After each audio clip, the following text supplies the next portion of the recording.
Hey guys, welcome back to another video. Today we've got a Husqvarna 50. Customer dropped off for me to have a look at. It had gas in it years ago and it sat with that gas in it for quite a long time. So the amount of story I got is that it's been sitting for quite a few years. Won't run. The owner tried to clean the carburetor to get it to run and he still couldn't get it going. So I'm going to get into it and see if metering diaphragms are hardened up. Make sure all the passages are clear. We'll ultrasonic clean it. But first step is check for compression. These things, they are high compression. It should be actually pretty difficult to pull this thing over. It should give it a nice thump as you're pulling it. This saw does not have the decompression. I personally have a Husky 55. Love the saw. And this got the decompression, makes it a little easier to pull. But that's fine because we're going to just give this one a little shot here. And see.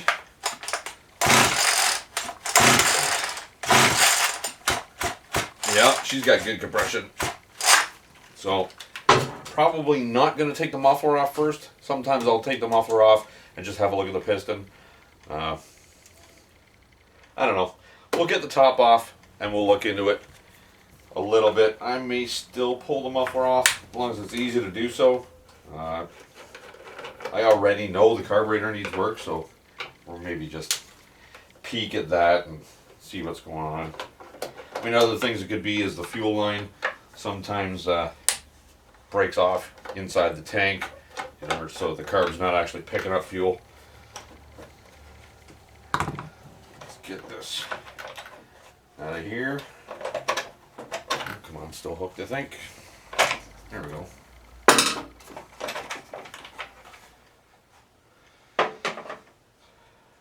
I want to see some hammer marks on the scrape marks on the carburetor, but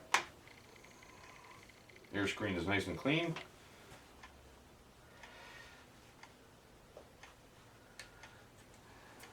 Yeah, it's got a winter and a summer position here on this little air flapper. It separates the heat from the carburetor. So in the winter time you want to have a little more heat going in your carburetor. So you just open it up. In the summertime you close it off. Plug wire is on and attached. Plug looks decent.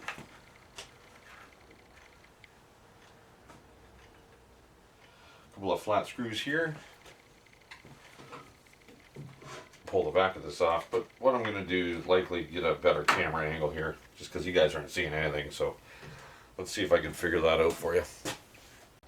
Hopefully this is a better angle for you. I'm going to take these screws out of here. They go right through the air filter plate, through the carburetor. Hold it in onto the intake system there.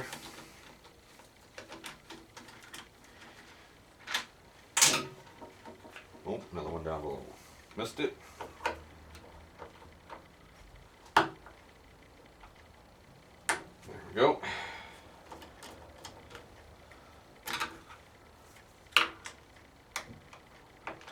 Oh, come on. Hung up on a half a thread here. That's free. Carb come off with it. What do we got? Let's check everything, make sure fuel line is not pinched or anything anywhere. It looks okay. Unhook our throttle rod here.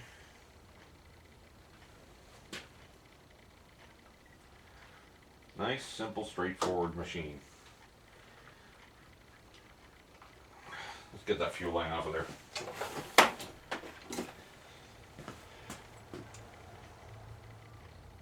Can you see it? It'll work for this job. The end of this is just a little hook. Actually, really helps getting these fuel lines off. Gives you something to pry against. But this fuel line is very hard. It's hardened up. It's moving.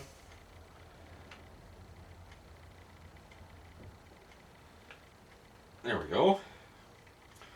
So the throttle pushes on this which pushes your throttle rod, so that makes it easy to service, actually. Set that to the side. Got a Walbro carburetor.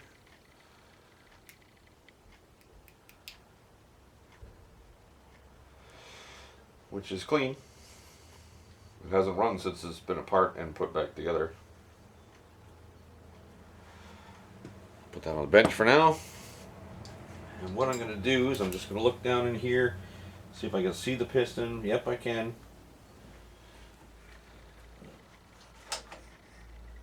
A little bit of wear on the piston, just on the skirt. I'm not seeing any type of damage. I can see under the connecting rod, I can see the far side of the cylinder. I don't see any scratches in the cylinder.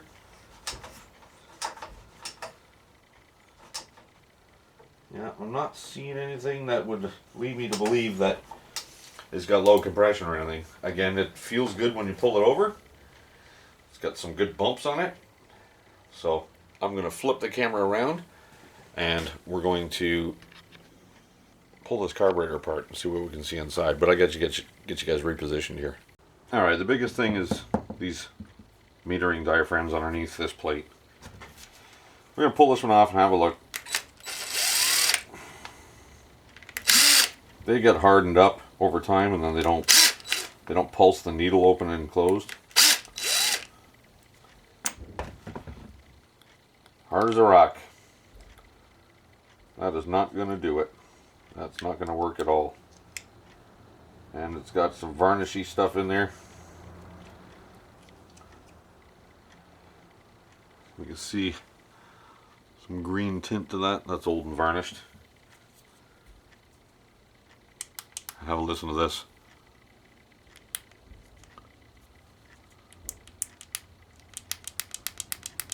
That's that rubber diaphragm. Brittle. That will never run like that. So, this is a good candidate for repair. These old saws, they're good models. They're a good saw. Let's get this side off because the fuel side's on this one. Sometimes it's just not worth fixing saws. There are cheap store brands that are just that. They're cheap.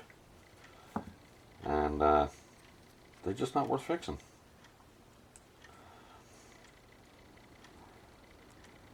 Yeah, hard as a rock. These little flaps here are supposed to seal. They're like little check valves, actually. They seal it and open up against a couple of ports here. So basically what I'm seeing here is just old diaphragms. This is your fuel inlet screen right there. Hopefully the camera's... I can't really see the monitor, so I can't see what you're seeing, but that little screen there sometimes gets plugged up solid with a skin of sawdust. Because you're in dusty conditions and the sawdust makes its way into the saw. Well, I knew this machine was coming, so I warmed up the ultrasonic cleaner already. Just going to get a razor blade and scrape this little guy off. Just a little piece here. I should have kit for this already. It's a Walbro. I do stock them. There's a lot of places that don't even work on two-stroke stuff. They don't want to deal with it. But I like saving them. So it looks okay. This side, that's going to go in the cleaner anyways. That's alright. We're going to count our turns here. We're going to set them. They're usually marked. This one is marked low here and high here, L and H.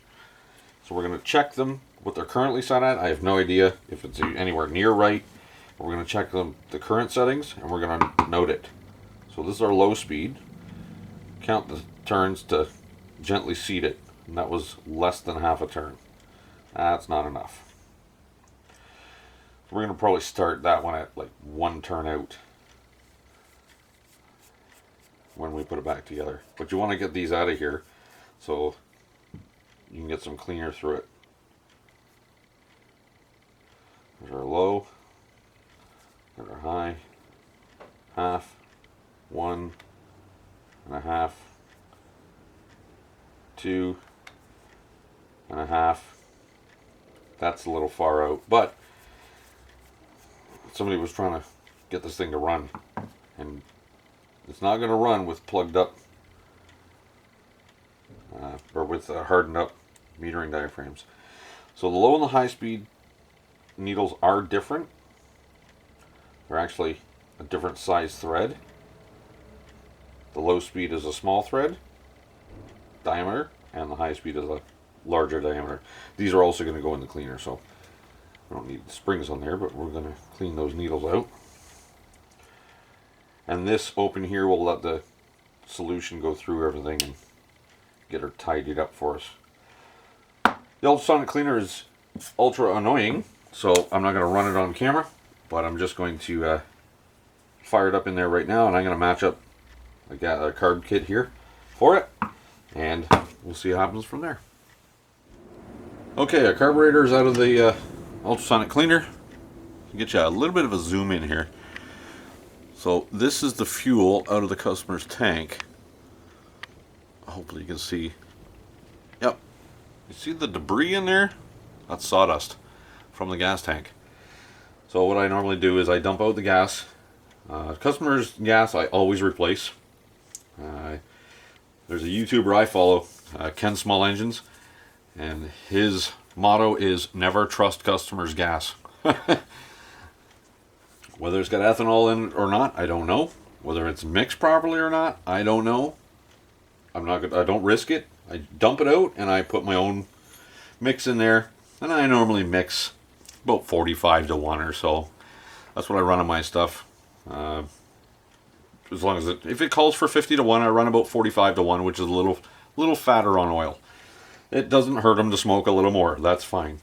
But anyways, that's all I do is I dump it out, leave the fuel cap off, and I stick a blowgun in there, and I just blow it carefully. You don't want to overpressure anything. Just blow it out. The gas will evaporate, and then the sawdust dries out, and the sawdust blows out. So, and then you got a nice spotless, clean tank. But yeah, that's not good. So we'll get that out of the way. The filter is still in good shape, so that's okay. Get your zoom back out. Oh, that's not out. That's in. There we go. In. Okay. Two strokes are very simple. There's not a lot of moving parts in them.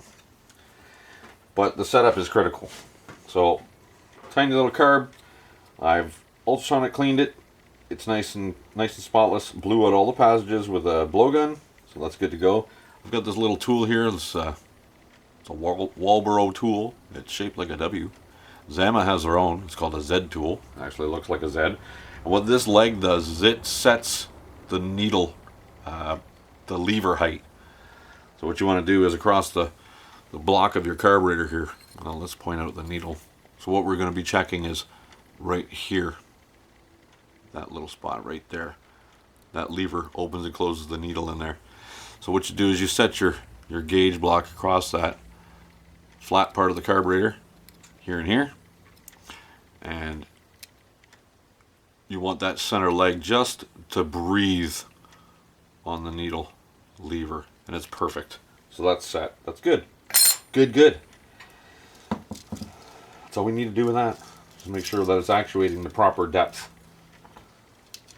So we get our needles out of there.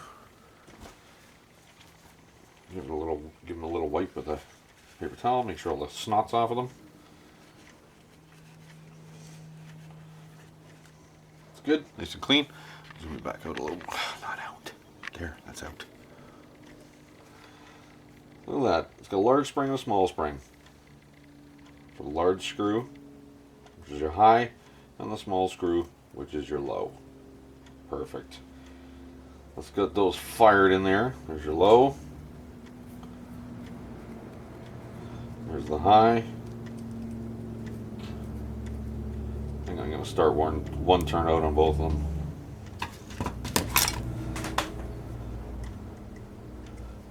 Smaller screwdriver first. There we go. Fits a little better. Just be gentle with these, just till this seats. Half, one, and we'll do 1 1/4. We're going to set it up from there anyway, so half, 1 1/4. We'll go there. We'll do that. So I did manage to find a new gasket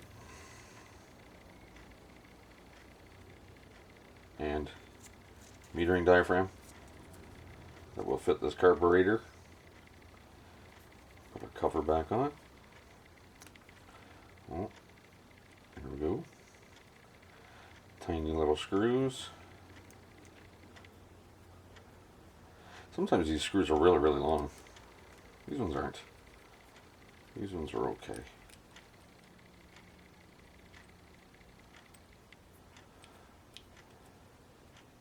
New carburetors are easily available for these. Both Zama and Walbro are very popular carburetors. And they're not crazy money either.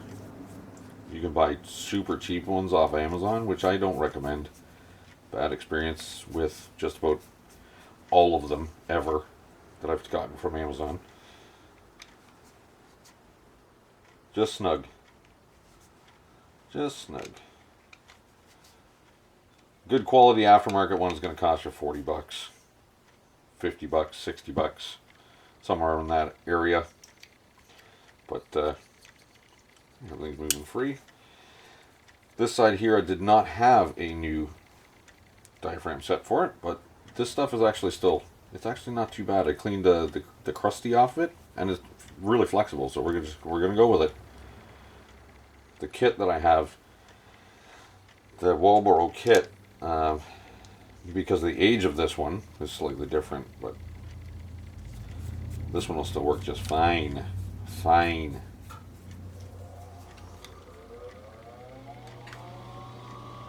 Snug. That's all we need to do. This is our idle speed adjustment. So once the mixtures are, we'll have to mess with this just a little bit maybe to get it, running nice and smooth for us, so we can set the mixtures. But generally, once it's the mixture set, you just fine tune the idle speed, and you're good to go. So let's get this fired back onto the saw.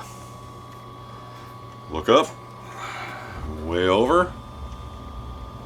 Look at that, I'm not even going to move the stand. I checked the spark plug. There was essentially, no gap. And the heat range, it was an NGK plug where the heat range was way too hot. I'll put the proper plug in there. Had one in stock. Okay. That's that. That's that.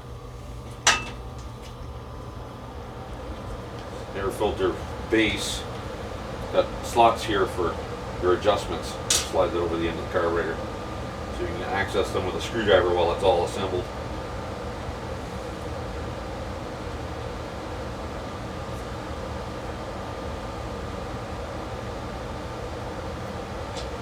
So we'll start them all off loose.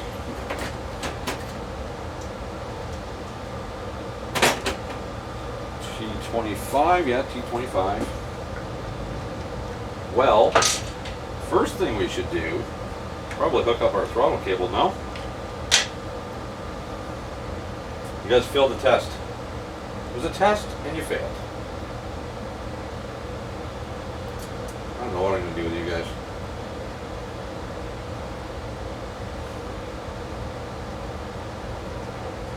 Come on, get in here. Get in your home.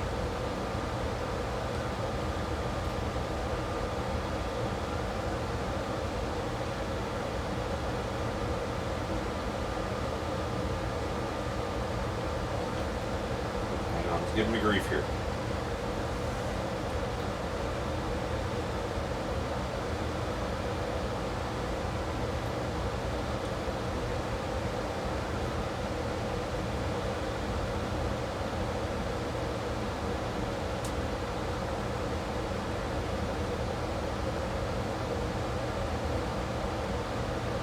It spun around on me when it came off.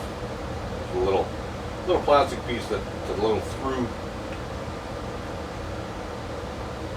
part that holds all the throttles together.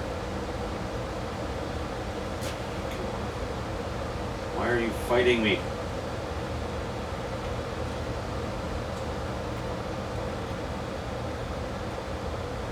There we go.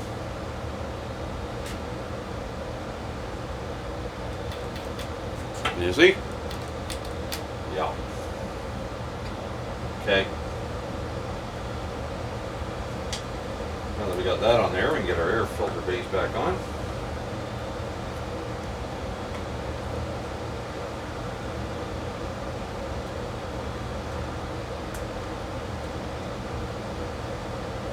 I can't see. Hang on.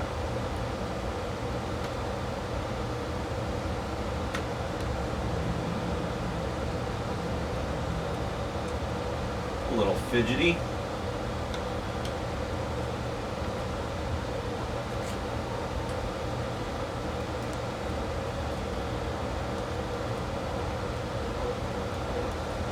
Oh, get in your home. Gotta give her a little pull and a wiggle and make sure that it's fitting in there properly, but don't want to slide over the adjustment screws. There we go. That was easy. Alright, now we can put these in. Through the base, through the carb, into the base gasket. We'll start them all loose first. There's 3 of them. You start them all loose at first, it'll guarantee that they'll all line up when you go to tighten them down. We're not pinching the fuel line, nope. Not squishing any wires, nope. Throttle moves nice and free. All 3 are started. Let's tighten these ones up first. Let's go back and forth, run them down, snug them, and then do your final torque. Careful, they thread into plastic on these. That's all good. Throttle still moves.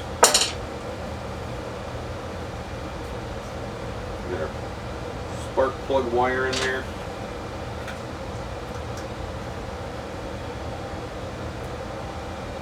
It was actually over to the side, not where it's supposed to be, but it's back where it's supposed to be now.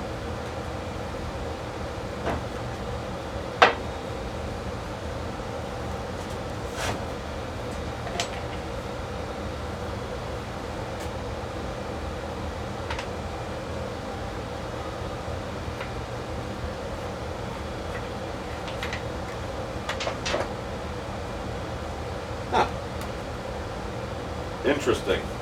Actually, I just was checking out the choke. I want to make sure the linkage is hooked up. There's no linkage.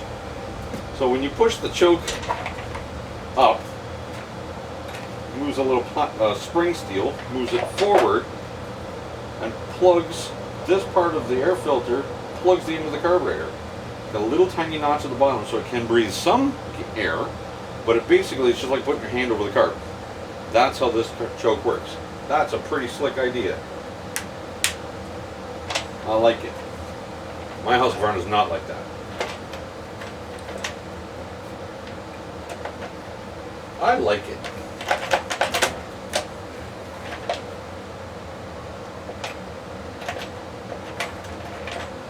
Okay, why are you fighting me? There you go. There you go. Let's get those run down.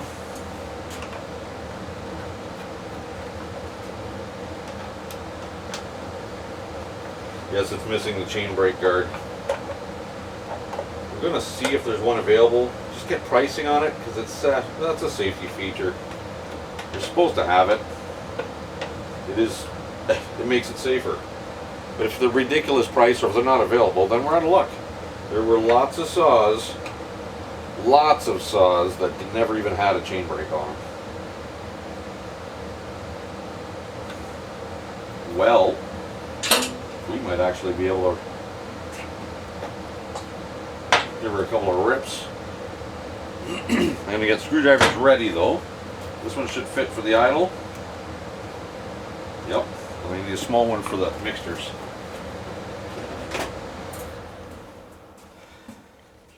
High is on this side, low is on that side. I mean, pretty well funneled right down onto the screw, so you don't have to mess around too much. Nice.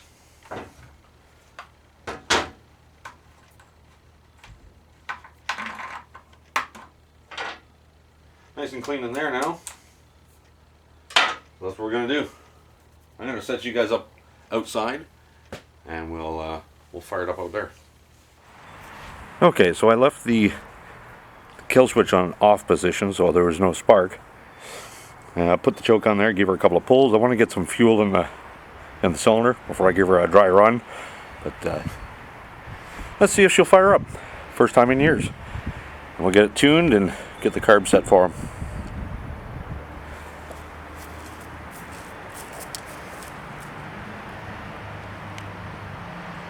We'll go no choke.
Huh.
Done.